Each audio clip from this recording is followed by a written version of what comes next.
ਇਕ ਓੰਕਾਰ ਸਤਨਾਮ ਕਰਤਾ ਪੁਰਖ ਨਿਰਭਉ ਨਿਰਵੈਰ ਅਕਾਲ ਮੂਰਤ ਅਜੂਨੀ ਸਹਿ ਭੰਗ ਗੁਰ ਪ੍ਰਸਾਦ ਜਪ ਆਦ ਸਚ ਜੁਗਾਦ ਸਚ ਹੈ ਭੀ ਸਚ ਨਾਨਕ ਹੋਸੀ ਭੀ ਸਚ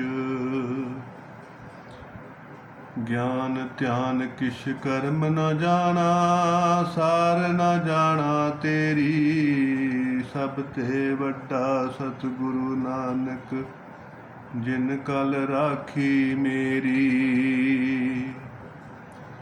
ਡੰਡੌਤ ਬੰਧਨ ਅਨਕ ਬਾਰ ਸਰਬ ਕਲਾ ਸਮਰੱਥ ਡੋਲਨ ਤੇ ਰਾਖੋ ਪ੍ਰਭੂ ਨਾਨਕ ਦੇ ਕਰ ਹੱਥ ਫਿਰਤ ਫਿਰਤ ਪ੍ਰਭ ਆਇਆ ਪਰਿਆ ਤੋ ਸਰਨਾਏ ਨਾਨਕ ਕੀ ਪ੍ਰਭ ਬੇਨਤੀ ਆਪਣੀ ਭਗਤੀ ਲਾਏ ਸਤਨਾਮ ਵਾਹਿਗੁਰੂ ਸਤਨਾਮ ਵਾਹਿਗੁਰੂ।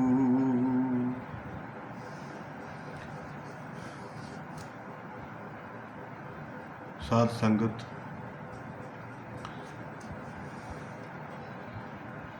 ਪਰਮੇਸ਼ਰ ਪਰਮਾਤਮਾ ਜੀ ਗੁਰੂ ਮਹਾਰਾਜ ਦੇ ਸਰੂਪ ਦੇ ਵਿੱਚ ਸੰਗਤ ਨੂੰ ਉਪਦੇਸ਼ ਦੇਣ ਵਾਸਤੇ ਭਾਈ ਤਰ੍ਹਾਂ ਤਰ੍ਹਾਂ ਦੇ ਵਸੀਲੇ ਆ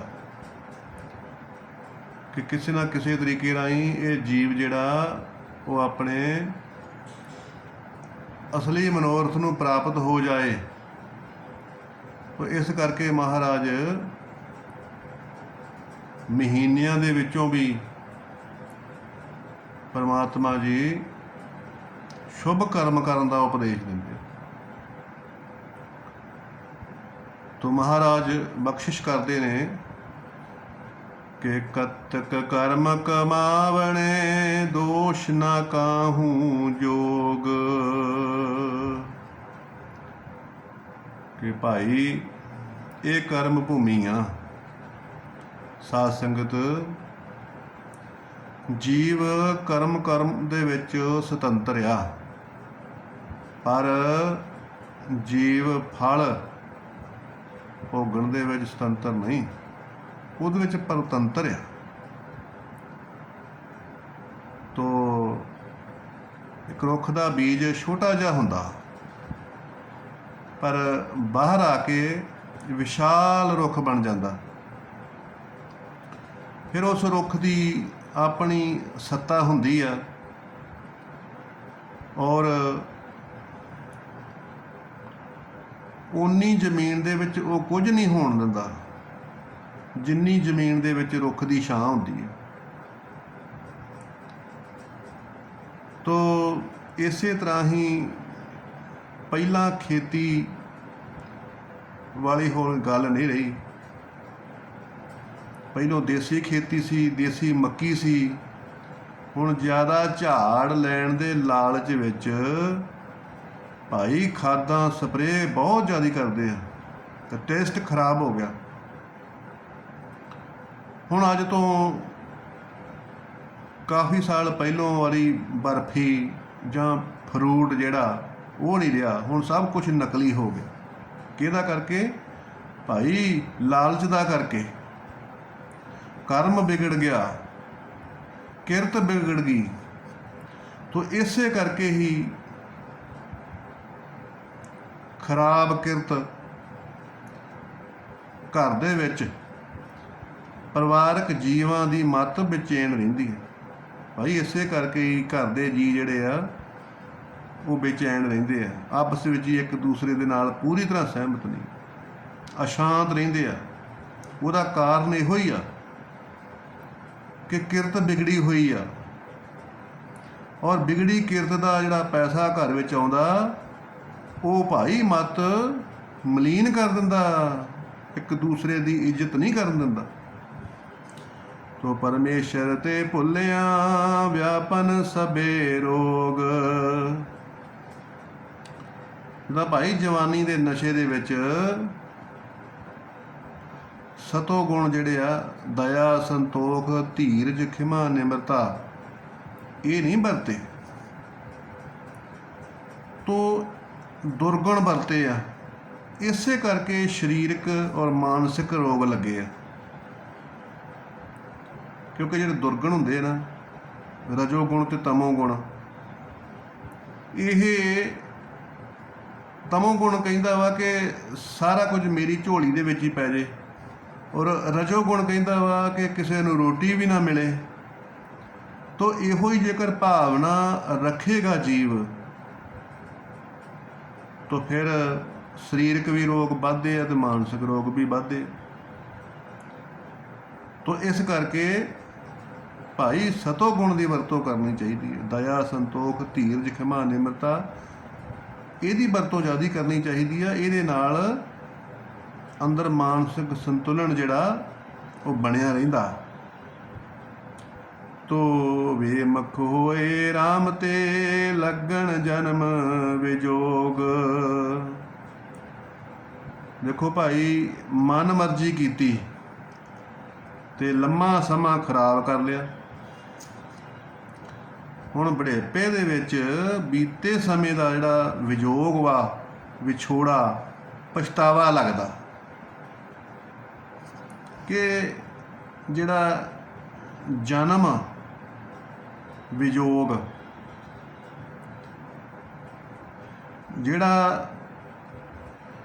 ਜਿਹੜੀ ਉਮਰ ਬੀਤ ਗਈ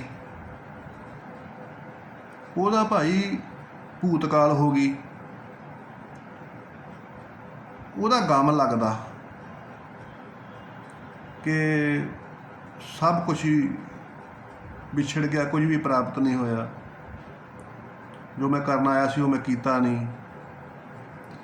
ਤੇ ਜਿਹੜਾ ਵਰਤਮਾਨ ਹੁੰਦਾ ਉਹਦਾ ਮੋਹ ਹੁੰਦਾ ਕਿ ਜੋ ਵੀ ਮੇਰੇ ਕੋਲ ਪ੍ਰਾਪਤ ਆ, ਪਦ ਪ੍ਰਤਿਸ਼ਠਾ, ਜੋ ਵੀ ਸੁੰਦਰਤਾ, ਵੈਭਵ ਆ, ਜੋ ਵੀ ਧਨ ਆ, ਜੋ ਵੀ ਮੇਰੇ ਕੋਲ ਕੁਝ ਹੈਗਾ, ਉਹ ਵਿਛੜ ਨਾ ਜਾਏ। ਇਸ ਕਰਕੇ ਵਰਤਮਾਨ ਦਾ ਮੋਹ ਹੁੰਦਾ ਤੇ ਆਉਣ ਵਾਲਾ ਜਿਹੜਾ ਸਮਾਂ ਹੁੰਦਾ, ਭਵਿੱਖਤ ਕਾਲ, ਇਹਦਾ ਭੈ ਹੁੰਦਾ ਕਿ ਭਾਈ ਮਹਿੰਗਾਈ ਬਹੁਤ ਹੋ ਰਹੀ ਆ, ਆਉਣ ਵਾਲੇ ਸਮੇਂ ਦੇ ਵਿੱਚ ਕੀ ਬਣੂਗਾ। ਤੋ ਇਸ ਕਰਕੇ ਮਹਾਰਾਜ ਕਹਿੰਦੇ ਨੇ ਕਿ ਜਿਹੜੀ ਉਮਰ ਬੀਤ ਗਈ, ਜਨਮ ਬੀਤ ਗਿਆ, ਉਹਦਾ ਵਿਯੋਗ ਹੋ ਜਾਂਦਾ। ਤੋ ਪਛਤਾਵਾ ਲੱਗਦਾ ਬੁਢੇਪੇ ਦੇ ਵਿੱਚ ਕਿ ਮੈਂ ਜਨਮ ਵਿਯੋਗ ਕਿ ਕੁਛ ਵੀ ਨਹੀਂ ਕਮਾਇਆ। ਤੋ ਇਹੋ ਜਿਹਾ ਸਮਾਂ ਨਾ ਆਵੇ ਕਿ ਬਾਅਦ ਦੇ ਵਿੱਚ ਪਛਤਾਉਣਾ ਪਵੇ। ਪਹਿਲੋਂ ਹੀ ਭਾਈ ਜਵਾਨੀ ਦੇ ਵਿੱਚ ਹੀ ਸੇਵਾ ਸਿਮਰਨ ਨਾਮ ਧਨ ਇਕੱਠਾ ਕਰ ਲਿਆ ਜਾਵੇ, ਤਾਂ ਕਿ ਬੁਢੇਪੇ ਦੇ ਵਿੱਚ ਉਹ ਇੰਜੋਏ ਦੇ ਕੰਮ ਆਵੇ। ਕਿਉਂਕਿ ਉਸ ਵੇਲੇ ਨਵਾਂ ਕਰਮ ਨਹੀਂ ਕੋਈ ਵੀ ਹੁੰਦਾ, ਬੁਢੇਪੇ ਦੇ ਵਿੱਚ ਨਵਾਂ ਕਰਮ ਨਹੀਂ ਕੋਈ ਵੀ ਹੁੰਦਾ। ਜਿਹੜੇ ਪਹਿਲੇ ਜਿਹੜੇ ਜਵਾਨੀ ਦੇ ਵਿੱਚ ਕੀਤੇ ਹੋਏ ਨੇ ਚੰਗੇ ਕਰਮ, ਪਰਉਪਕਾਰ, ਉਹਨਾਂ ਦਾ ਹੀ ਇੰਜੋਏ ਪ੍ਰਾਪਤ ਹੁੰਦਾ। ਤੋ ਜਿਸ ਤਰ੍ਹਾਂ ਕੋਈ ਲੱਕੜ ਦਾ ਬੋਛਾ ਲੈ ਕੇ ਆਰੇ ਦੇ ਜਾਵੇ, ਉਹਦਾ ਕੋਈ ਗੁਲਦਾਨ ਬਣਾਉਣਾ, ਤੇ ਜਦੋਂ ਆਰੇ ਵਾਲਾ ਉਸ ਮੋਛੇ ਨੂੰ ਚੀਰਦਾ ਤੇ ਮੋਛਾ ਵਿੱਚੋਂ ਖੋਲ ਹੁੰਦਾ, ਵਿੱਚੋਂ ਜਿਹੜੀ ਲੱਕੜ ਆ ਉਹ ਖਾਲੀ ਹੁੰਦੀ ਆ, ਤੇ ਜਿਹੜਾ ਆਰੇ ਵਾਲਾ ਉਹ ਮਾਲਕ ਨੂੰ ਕਹਿੰਦਾ ਕਿ ਭਾਈ ਇਹਦਾ ਗੁਲਦਾਨ ਨਹੀਂ ਬਣਨਾ, ਵੱਡਾ ਗੁਲਦਾਨ ਨਹੀਂ ਇਹਦਾ ਬਣਨਾ, ਇਹ ਤਾਂ ਲੱਕੜ ਪਿੱਛੋਂ ਖੋਲ ਆ। ਤੇ ਉਹ ਕਹਿੰਦਾ ਵੀ ਹੁਣ ਕੀ ਕੀਤਾ ਜਾ ਸਕਦਾ? ਕਹਿੰਦਾ ਵੀ ਜਿਹੜੀਆਂ ਸਾਈਡਾਂ ਦੇ ਉੱਤੇ ਛੋਟੀਆਂ ਛੋਟੀਆਂ ਫੱਟੀਆਂ ਬਣ ਸਕਦੀਆਂ। ਤੋ ਛੋਟੀਆਂ ਛੋਟੀਆਂ ਫੱਟੀਆਂ ਬਣ ਸਕਦੀਆਂ। ਤੋ ਇਸੇ ਤਰ੍ਹਾਂ ਹੀ ਭਾਈ ਜਦੋਂ ਬੁਢੇਪਾ ਆ ਜਾਂਦਾ, ਜੀਵਨ ਖੋਖਲਾ ਹੋ ਜਾਂਦਾ, ਤੇ ਫਿਰ ਜੇ ਕੁਝ ਕਰਨਾ ਚਾਹਵੇ ਤੇ ਫਿਰ ਉਹ ਨਹੀਂ ਕੁਝ ਵੀ ਕਰ ਸਕਦਾ। ਫਿਰ ਤਾਂ ਉਸ ਨੂੰ ਇਹੋ ਹੀ ਸੁਣਨਾ ਮਿਲਦਾ ਕਿ ਭਾਈ ਹੁਣ ਨਵਾਂ ਕਰਮ ਨਹੀਂ ਕੋਈ ਕਰ ਸਕਦਾ, ਹੁਣ ਤੂੰ ਹਲਕੇ ਫੁਲਕੇ ਕੋਈ ਵੀ ਕਰਮ ਕਰ ਸਕਦਾ। ਬੁਢੇਪੇ ਦੇ ਵਿੱਚ ਹਲਕਾ ਫੁਲਕਾ ਕੋਈ ਕਰਮ ਕਰ ਸਕਦਾ ਸੇਵਾ ਸਿਮਰਨ ਦਾ। ਤੋ ਇਸ ਕਰਕੇ ਜੇਕਰ ਆਪਣੀ ਜ਼ਿੰਦਗੀ ਨੂੰ ਸ਼ਿੰਗਾਰਨਾ, ਸਿਖਰ ਤੇ ਲੈ ਕੇ ਜਾਣਾ, ਤੇ ਫਿਰ ਭਾਈ ਜਵਾਨੀ ਦੇ ਵਿੱਚ ਹੀ ਇਹਨੂੰ ਤਰਾਸ਼ਣਾ ਪਵੇਗਾ, ਇਹਦਾ ਗੁਲਦਾਨ ਬਣਾਉਣਾ ਪਵੇਗਾ। ਤੋ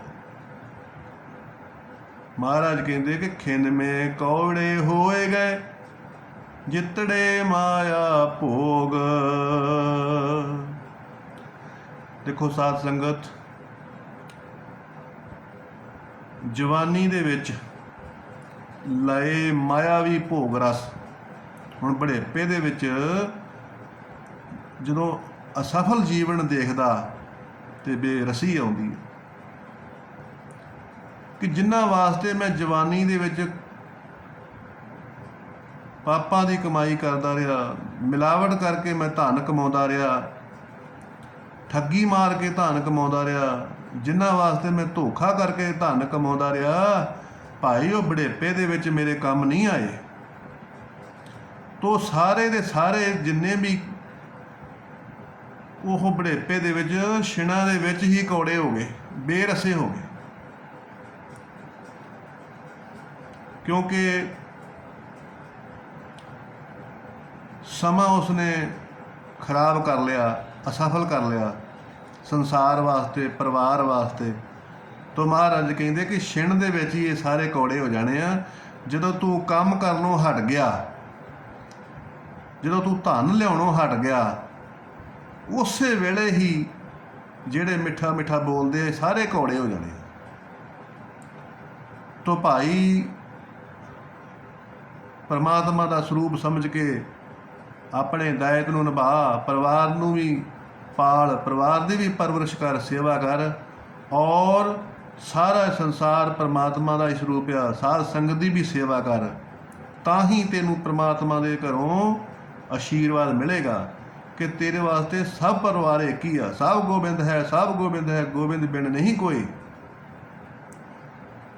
ਤੋ ਵਿੱਚ ਨਾ ਕੋਈ ਕਰ ਸਕੇ, ਕਿਸ ਥੈ ਰੋਵਹਿ ਰੋਜ। ਜੈ ਪੈਂਡੇ ਮਹ ਅੰਧ ਗੁਬਾਰਾ, ਤਾ ਹਰ ਨਾਮ ਸੰਗ ਹੋਤ ਉਜਿਆਰਾ। ਦੇਖੋ ਸਾਧ ਸੰਗਤ, ਜਵਾਨੀ ਵਿੱਚ ਕੀਤੇ ਸਤਕਰਮ ਬੁਢੇਪੇ ਦੇ ਵਿੱਚ ਇੰਜਵਾਏ ਹੁੰਦੇ। ਤੋ ਮਹਾਰਾਜ ਕਹਿੰਦੇ ਆ ਕਿ ਜਿਹੜੇ ਜਵਾਨੀ ਦੇ ਵਿੱਚ ਤੂੰ ਪਰਉਪਕਾਰ ਕਮਾ ਲਏ, ਉਹ ਬੁਢੇਪੇ ਦੇ ਵਿੱਚ ਕੰਮ ਆਉਣੇ, ਉਹਨਾਂ ਦਾ ਹੀ ਤੂੰ ਇੰਜੋਏ ਕਰ ਸਕਦਾ। ਤੇ ਜੇਕਰ ਨਹੀਂ ਕੀਤੇ ਤੇ ਹੁਣ ਤੇਰੀ ਕੋਈ ਨਹੀਂ ਸੁਣੇਗਾ, ਕਿਉਂਕਿ ਹੁਣ ਹੋਣੇ ਨਹੀਂ। ਇਸ ਕਰਕੇ ਕਿਸ ਥੈ ਰੋਵ ਹੈ ਰੋਜ਼। ਹੁਣ ਤੂੰ ਭਾਈ ਕਿਸੇ ਦੇ ਅੱਗੇ ਰੋਵੇਂਗਾ ਤੇ ਤੇਰੀ ਸੁਣਨ ਵਾਲਾ ਕੋਈ ਨਹੀਂ, ਕਿਉਂਕਿ ਅੰਦਰਲੇ ਗਮ ਨੂੰ ਅੰਦਰਲੀ ਪ੍ਰਸੰਨਤਾ ਹੀ ਦੂਰ ਕਰਦੀ ਹੈ। ਤੇ ਜਿਹੜੀ ਪ੍ਰਸੰਨਤਾ ਹੁੰਦੀ ਹੈ ਪੁੰਨ ਤੋਂ ਮਿਲਦੀ ਹੈ। ਤਾਂ ਪੁੰਨ ਕੀਤੇ ਨਹੀਂ, ਇਸ ਕਰਕੇ ਪ੍ਰਸੰਨਤਾ ਆਈ ਨਹੀਂ। ਹੁਣ ਰੋਣ ਦਾ ਕੋਈ ਫਾਇਦਾ ਨਹੀਂ। ਕੀਤਾ ਕਿਛੂ ਨਾ ਹੋਵਈ, ਲਿਖਿਆ ਤੁਰ ਸੰਜੋਗ। ਦੇਖੋ ਸਾਧ ਸੰਗਤ, ਮਹਾਰਾਜ ਇਹ ਚੇਤਾਵਨੀ ਦਿੰਦੇ ਆ ਕਿ ਭਾਈ ਤੂੰ ਸਾਧ ਸੰਗਤ ਨਹੀਂ ਕੀਤੀ, ਸੇਵਾ ਪਰਉਪਕਾਰ ਨਹੀਂ ਕੀਤਾ, ਤੇ ਪੱਤਾ ਟੂਟਾ ਡਾਲ ਸੇ ਲੈ ਗਈ ਪਵਨ ਉਡਾਏ। ਨਵੀ ਨਾਦ ਨਦੀ ਨਾਵ ਸੰਜੋਗੀ ਮੇਲੇ। ਜਿਸ ਤਰ੍ਹਾਂ ਪੱਤਾ ਦਰਖਤ ਨਾਲੋਂ ਟੁੱਟਦਾ ਤੇ ਹਵਾ ਉਹਨੂੰ ਉਡਾ ਕੇ ਲੈ ਜਾਂਦੀ ਹੈ, ਫਿਰ ਉਹ ਦੁਬਾਰਾ ਉਸ ਟਾਹਣੀ ਦੇ ਨਾਲ ਨਹੀਂ ਲੱਗਦਾ। ਇਸੇ ਤਰ੍ਹਾਂ ਹੀ ਜਿਹੜਾ ਪਾਣੀ ਨਦੀਆਂ ਦੇ ਵਿੱਚ ਦੀ ਵਹਿ ਜਾਵੇ ਉਹ ਦੁਬਾਰਾ ਨਹੀਂ ਮਿਲਦਾ। ਤੋ ਇਸੇ ਕਰਕੇ ਕਹਿੰਦੇ ਨੇ ਕਿ ਕੀਤਾ ਕਛੂ ਨਾ ਹੋਵਈ, ਲਿਖਿਆ ਧੁਰ ਸੰਜੋਗ। ਕਿ ਭਾਈ ਤੂੰ ਤੇ ਆਪ ਹੀ ਇਹ ਸਾਰਾ ਕੁਝ ਜਵਾਨੀ ਦੇ ਵਿੱਚ ਕਰਮ ਕਮਾ ਲਿਆ, ਤੇ ਹੁਣ ਕੁਝ ਨਹੀਂ ਹੋ ਸਕਦਾ। ਹੁਣ ਜਵਾਨੀ ਵਾਪਸ ਨਹੀਂ ਆ ਸਕਦੀ, ਹੁਣ ਬਚਪਨ ਵਾਪਸ ਨਹੀਂ ਆ ਸਕਦਾ, ਕਿਉਂਕਿ ਨੌਜਵਾਨ ਬਚਪਨ ਨੂੰ ਉਡੀਕਦਾ ਔਰ ਬੁਢੇਪੇ ਵਾਲਾ ਜਿਹੜਾ ਜਵਾਨੀ ਨੂੰ ਉਡੀਕਦਾ। ਤੋ ਇਸ ਕਰਕੇ ਨਾ ਬੁਢੇਪੇ ਵਾਲੇ ਨੂੰ ਜਵਾਨੀ ਮਿਲਦੀ ਹੈ, ਨਾ ਜਵਾਨ ਵਾਲੇ ਨੂੰ ਬਚਪਨਾ ਮਿਲਦਾ। ਤੋ ਇਹ ਹੀ ਮਹਾਰਾਜ ਕਹਿੰਦੇ ਨੇ ਕਿ ਭਾਈ ਇਹਨਾਂ ਦਾ ਲਾਹਾ ਲੈਣਾ, ਇਹ ਜਿਹੜੀ ਜਵਾਨੀ ਮਿਲੀ ਆ ਇਹਦਾ ਲਾਹਾ ਲੈਣਾ। ਹੁਣ ਕੁਛ ਨਹੀਂ ਹੋ ਸਕਦਾ, ਬੁਢੇਪੇ ਤੋਂ ਬਾਅਦ ਜਵਾਨੀ ਨਹੀਂ ਆਉਂਦੀ, ਤੇ ਜਿਹੜਾ ਵੀ ਕੁਕਰਮ ਕੀਤਾ ਉਹ ਭੋਗਣਾ ਹੀ ਪੈਣਾ। ਵਡਭਾਗੀ ਮੇਰਾ ਪ੍ਰਭ ਮਿਲੇ, ਤਾਂ ਉਤਰੇ ਸਭ ਵਿਯੋਗ। ਸਾਧ ਸੰਗਤ ਪਰਮਾਤਮਾ ਕਿਸੇ ਨਾਲ ਈਰਖਾ ਨਹੀਂ ਕਰਦਾ।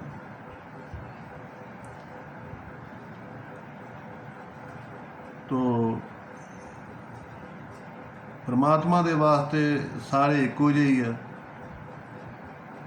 ਤੋ ਵੱਡੇ ਉਦਮ ਕਰਕੇ ਜੀਵਾਤਮਾ ਪਰਮਾਤਮਾ ਵਿੱਚ ਲੀਨ ਹੁੰਦੀ ਹੈ।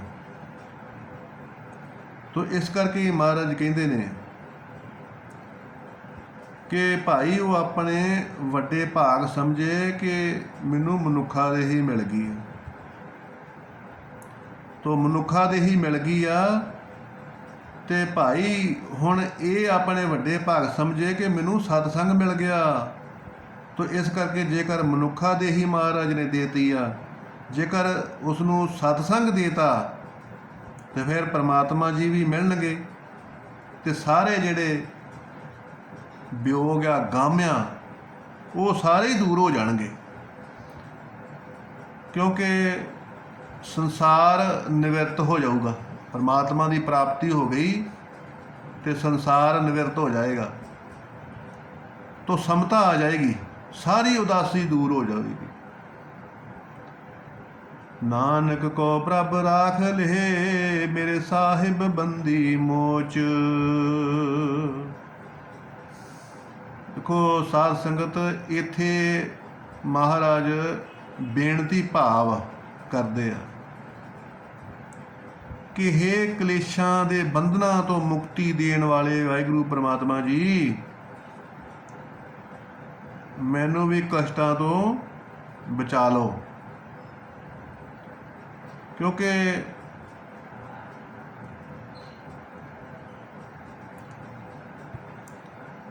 ਇਹ ਜਿਹੜੇ ਬੰਦੀ ਆ, ਇਹ ਬੰਦੀ ਹੀ ਦੁੱਖ ਦਿੰਦੀ ਹੈ। ਜਿਹੜਾ ਸ਼ੰਕਾ ਹੁੰਦਾ ਨਾ, ਸ਼ੰਕੇ ਜੀਓ ਮਲੀਨ ਹੈ, ਕਿਤ ਸੰਜਮ ਧੋਤਾ ਜਾਏ। ਤੋ ਜਿਹੜਾ ਸ਼ੰਕਾ ਹੁੰਦਾ, ਉਹ ਸ਼ੰਕਾ ਭਾਈ ਮਲੀਨ ਕਰਦਾ। ਤੋ ਇਸ ਕਰਕੇ ਪਰਮਾਤਮਾ ਜੀ ਦਇਆ ਕਰੋ, ਤੁਸੀਂ ਸ਼ੰਕਾ ਨੂੰ ਦੂਰ ਕਰਨ ਵਾਲੇ ਹੋ, ਤੁਸੀਂ ਬੰਧਨਾਂ ਨੂੰ ਦੂਰ ਕਰਨ ਵਾਲੇ ਹੋ। ਤੋ ਮੈਨੂੰ ਵੀ ਪਰਮਾਤਮਾ ਜੀ ਆਪਣੀ ਸੰਗਤ ਦੇਵੋ, ਆਪਣਾ ਸਤਸੰਗ ਦੇਵੋ, ਆਪਣੀ ਸੇਵਾ ਦੇਵੋ, ਤਾਂ ਕਿ ਮੇਰੇ ਵੀ ਬੰਧਨ ਕੱਟੋ। ਇਹ ਅਰਦਾਸ ਵੀ ਕਰਨੀ ਚਾਹੀਦੀ। ਕਦ ਤੱਕ ਹੋਵੇ ਸਾਧ ਸੰਗ, ਬਿਨ ਸੇ ਸਭੇ ਸੋਚ। ਦੇਖੋ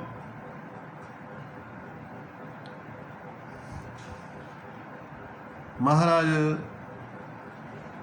ਸਤਸੰਗ ਦੀ ਮਹਿਮਾ ਗਾਉਂਦੇ ਆ, ਕਿਉਂਕਿ ਸਤਸੰਗ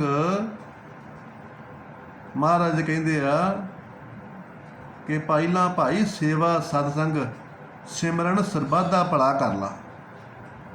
ਕਿਉਂਕਿ ਇਹਦਾ ਦਮ ਦਾ ਕੋਈ ਵਸਾਹ ਨਹੀਂ, ਸਵਾਸਾਂ ਦੀ ਕੋਈ ਵਸਾਹ ਨਹੀਂ। ਪਹਿਲਾਂ ਇਹ ਇਕੱਠੇ ਕਰ ਲਾ, ਤੇ ਫਿਰ ਬਾਅਦ ਦੇ ਵਿੱਚ ਦੂਸਰਾ ਕਰਮ ਕਰੀ। ਸੰਸਾਰ ਦੇ ਵਿੱਚ ਵਿਚਰਨ ਕਰਨ ਦਾ ਪਹਿਲਾਂ ਤੂੰ ਆਪ ਸੰਪੂਰਨ ਹੋ ਜਾ। ਤੋ ਇਸ ਕਰਕੇ ਮੇਰੇ ਮਾਧੋ ਜੀ ਸਤ ਸੰਗਤ ਮਿਲੇ ਸੋ ਤਰਿਆ। ਸਤ ਸੰਗਤ ਕੈਸੀ ਜਾਣੀਏ ਜਿੱਥੇ ਏਕੋ ਨਾਮ ਵਖਾਣੀਏ। ਕਿਉਂਕਿ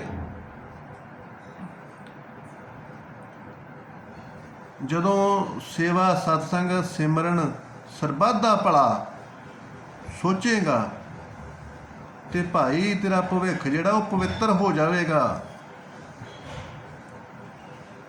ਤੇ ਜਿੰਨੀਆਂ ਵੀ ਅੰਦਰ ਸੋਚਾਂ ਨੇ ਉਹ ਖਤਮ ਹੋ ਜਾਣਗੀਆਂ। ਅੰਦਰ ਜਿਹੜੀਆਂ ਸੋਚਾਂ ਨੇ ਕਲਪਨਾਵਾਂ ਨੇ ਉਹ ਸਾਧ ਸੰਗਤ ਦੇ ਵਿੱਚ ਜਾ ਕੇ ਉਹ ਸਾਰੀਆਂ ਹੀ ਸ਼ਾਂਤ ਹੋ ਜਾਂਦੀਆਂ। ਕਿਉਂਕਿ ਸੰਗਤ ਵਿੱਚ ਬਹੁਤ ਪਵਿੱਤਰ ਔਰਾ ਹੁੰਦਾ ਔਰ એનર્ਜੀ ਲੈਵਲ ਜਿਹੜਾ ਉਹ ਸਤ ਸੰਗਤ ਦੇ ਵਿੱਚ ਬਹੁਤ ਜ਼ਿਆਦਾ ਹੁੰਦਾ। ਤੋ ਇਸ ਕਰਕੇ ਆਪਣੇ ਆਪ ਹੀ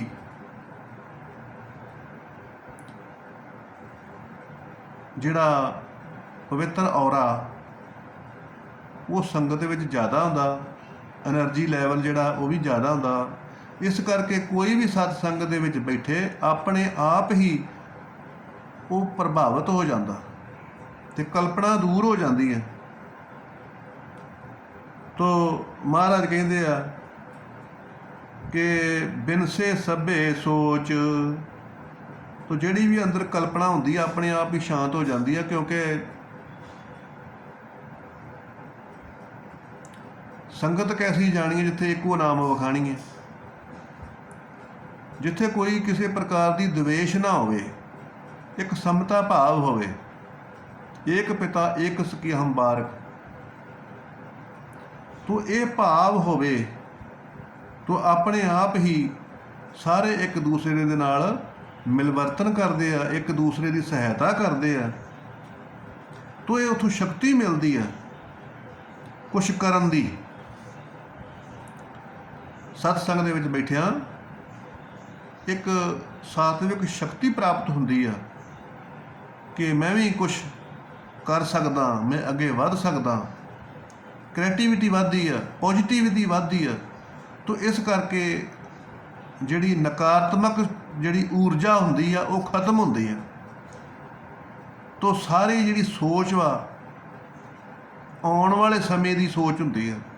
ਅੱਗੇ ਆਖਿਆ ਸੀ ਨਾ ਕਿ ਭਵਿੱਖ ਜਿਹੜਾ ਹੁੰਦਾ ਉਹਦਾ ਭੈ ਹੁੰਦਾ। ਤੋ ਇਸ ਕਰਕੇ ਸੋਚ ਜਿਹੜੀ ਹੁੰਦੀ ਆ ਨਾ ਉਹ ਭਵਿੱਖ ਦੀ ਹੁੰਦੀ ਆ ਕਿ ਮੇਰਾ ਕੀ ਬਣੂਗਾ, ਕਿੱਦਾਂ ਅੱਗੇ ਵਧੇਗਾ। ਮਹਿੰਗਾਈ ਬਹੁਤ ਹੋ ਰਹੀ ਆ, ਬਹੁਤ ਭ੍ਰਿਸ਼ਟਾਚਾਰੀ ਹੋ ਰਹੀ ਆ। ਤੋ ਇਹ ਸਾਰੀਆਂ ਚੀਜ਼ਾਂ ਨੂੰ ਵਿਰਾਮ ਲੱਗ ਜਾਂਦਾ ਤੇ ਇਉਂ ਲੱਗਦਾ ਕਿ ਹੁਣ ਕਲਯੁਗ ਨਹੀਂ, ਹੁਣ ਤੇ ਸਤਯੁਗ ਚੱਲਦਾ। ਤੋ ਮਹਾਰਾਜ ਇਹੀ ਉਪਦੇਸ਼ ਮਨੁੱਖਾ ਜੀਵਨ ਨੂੰ ਦਿੰਦੇ ਆ ਕਿ ਐਵੇਂ ਜੀਵਨ ਬਰਬਾਦ ਨਾ ਕਰ ਲਈ। ਮਹਾਰਾਜ ਦੇ ਉਪਦੇਸ਼ ਨੂੰ ਭਾਈ ਸਰਵਣ ਕਰੋ। ਸਰਵਣ ਕਰਕੇ ਫਿਰ ਮਨ ਦੇ ਵਿੱਚ ਉਹਦਾ ਮਨਨ ਕਰੋ, ਵਿਚਾਰ ਕਰੋ। ਮਨਨ ਕਰਕੇ ਫਿਰ ਇੰਦਰੀਆਂ ਦੇ ਕੋਲੋਂ ਨਿਧਿਆਸਣ ਕਰੋ, ਪ੍ਰੈਕਟੀਕਲ ਕਰੋ। ਤਾਂ ਫਿਰ ਜੀਵਨ ਸਫਲਾ ਹੋਵੇਗਾ, ਤਾਂ ਹੀ ਸੰਪੂਰਨਤਾ ਆਏਗੀ।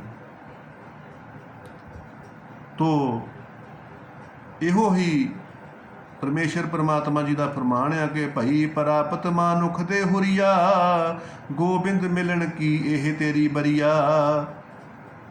ਅਵਰ ਕਾਜ ਤੇਰੇ ਕਿਤੇ ਨਾ ਕਾਮ, ਮਿਲ ਸਾਧ ਸੰਗਤ ਭਜ ਕੇਵਲ ਨਾਮ। ਕਿ ਭਾਈ ਪਰਮਾਤਮਾ ਦੀ ਪ੍ਰਾਪਤੀ ਕਰਨੀ ਆ, ਇਹ ਮਨੁੱਖਾਂ ਦੇ ਮਿਲੀ ਹੀ ਇਸੇ ਕਰਕੇ ਆ। ਗੋਬਿੰਦ ਨੂੰ ਮਿਲਣ ਦੀ, ਪਰਮਾਤਮਾ ਨੂੰ ਮਿਲਣ ਦੀ, ਵਾਹਿਗੁਰੂ ਅਕਾਲ ਪੁਰਖ ਨੂੰ ਮਿਲਣ ਦੀ ਵਾਰੀ ਆ। ਤੋ ਇਸ ਨੂੰ ਇੰਪੋਰਟੈਂਟ ਰੱਖਣਾ। ਬਾਕੀ ਜਿਹੜੇ ਮਤੀ ਦੇ ਵਿੱਚ ਜਿਹੜੇ ਫਿਕਰ ਨੇ, ਵਿਕਾਰ ਨੇ, ਧਨ ਇਕੱਠਾ ਕਰਨ ਦੇ, ਮਾਇਆ ਇਕੱਠੀ ਕਰਨ ਦੇ, ਉਹਨਾਂ ਨੂੰ ਤਿਆਗ ਦੇਣਾ। ਕਿਉਂਕਿ ਉਹ ਸਹਿਜ ਭਾਵ ਦੇ ਨਾਲ ਆਪਣੇ ਆਪ ਹੋਣਗੇ। ਕਿਉਂਕਿ ਸਹਿਜ ਹੋਵੇ ਸੋ ਹੋਵੇ, ਸਹਿਜ ਸੁਭਾਏ ਹੋਵੇ ਸੋ ਹੋਏ। ਜਿਹੜਾ ਕੰਮ ਸਹਿਜ ਦੇ ਵਿੱਚ ਹੋ ਜਾਣਾ ਉਹ ਭਾਈ ਪੱਕ ਕੇ ਮਿੱਠਾ ਫਲ ਲੱਗਦਾ। ਤੋ ਇਸ ਕਰਕੇ ਸੋਚਣਾ ਨਹੀਂ, ਸੰਸਾਰ ਦੇ ਵਿੱਚ ਜੋ ਵੀ ਸ਼ੁਭ ਕਰਮ ਕਰਨਾ ਉਹਨੂੰ ਇੱਕ ਇੱਕ ਕਰਕੇ ਆਪਣੇ ਦਾਇਤ ਅਨੁਸਾਰ, ਮਰਿਆਦਾ ਅਨੁਸਾਰ ਕਰਨਾ ਔਰ ਸੰਸਾਰ ਦੇ ਕਾਰ ਵਿਹਾਰ ਪੂਰੇ ਕਰਨੇ ਆ। ਤੋ ਪਰਮਾਤਮਾ ਦੀ ਪ੍ਰਾਪਤੀ ਵੀ ਹੋ ਜਾਵੇਗੀ ਤੇ ਸੰਸਾਰ ਦੇ ਵਿੱਚ ਭਾਈ ਪਵਿੱਤਰ ਕਿਰਤ ਵੀ ਹੋ ਜਾਏਗੀ। ਇਸ ਕਰਕੇ ਮਹਾਰਾਜ ਕਹਿੰਦੇ ਨੇ ਕਿ ਇਹ ਕੰਮ ਮਨੁੱਖਾ ਦੇਹੀ ਦੇ ਵਿੱਚ ਕਰਨਾ, ਕਿ ਪਹਿਲੋਂ ਪਰਮਾਤਮਾ ਦੀ ਪ੍ਰਾਪਤੀ ਬਾਰੇ ਸੋਚਣਾ, ਦੂਸਰੇ ਨੰਬਰ ਤੇ ਸੰਸਾਰ ਦੇ ਦਾਇਤ ਪੂਰੇ ਕਰਨੇ। ਤੋ ਇਹੀ ਮਹਾਰਾਜ ਜੀ ਨੇ ਉਪਦੇਸ਼ ਦਿੱਤਾ ਕਿ ਭਾਈ ਜੇ ਤੂੰ ਆਪਣੇ ਦਾਇਤ ਨੂੰ ਪੂਰਾ ਕਰ ਲਵੇਂਗਾ ਤੇ ਸਾਰੀਆਂ ਹੀ ਸੋਚਾਂ ਤੇਰੀਆਂ ਦੂਰ ਹੋ ਜਾਣਗੀਆਂ। ਜੇ ਤੂੰ ਦਾਇਤ ਨੂੰ ਨਾ ਕਰੇਗਾ ਤੇ ਸੋਚਾਂ ਖਤਮ ਨਹੀਂ ਹੋਣਗੀਆਂ, ਸੋਚਾਂ ਤੈਨੂੰ ਦੁਖੀ ਕਰਨਗੀਆਂ, ਸੋਚਾਂ ਆਉਂਦੀਆਂ ਰਹਿਣਗੀਆਂ। ਤੋ ਇਸ ਕਰਕੇ ਆਪਣੇ ਸੰਸਾਰੀ ਦਾਇਤ ਨੂੰ ਵੀ ਨਿਭਾਉਣਾ ਔਰ ਪਰਮਾਤਮਾ ਦੀ ਪ੍ਰਾਪਤੀ ਵੀ ਕਰਨੀ ਹੈ। ਤੋ ਇਸ ਮਹੀਨੇ ਦੇ ਵਿੱਚ ਅਕਾਲ ਪੁਰਖ ਵਾਹਿਗੁਰੂ ਪਰਮਾਤਮਾ ਜੀ ਇਹੀ ਉਪਦੇਸ਼ ਦਿੰਦੇ ਆ ਕਿ ਵੱਧ ਤੋਂ ਵੱਧ ਸੇਵਾ ਕਰੋ, ਸਿਮਰਨ ਕਰੋ, ਪਰਉਪਕਾਰ ਕਰੋ ਤੇ ਆਪਣਾ ਜੀਵਨ ਸਫਲਾ ਕਰੋ। ਲੋਕ ਸੁਖੀਏ ਪਰਲੋਕ ਸੁਹੇਲੇ ਬਣਾਓ, ਨਾਨਕ ਨਾਮ ਚੜ੍ਹਦੀ ਕਲਾ, ਤੇਰੇ ਭਾਣੇ ਸਰਬੱਤ ਦਾ ਭਲਾ। ਸਤਨਾਮ ਵਾਹਿਗੁਰੂ, ਸਤਨਾਮ ਵਾਹਿਗੁਰੂ।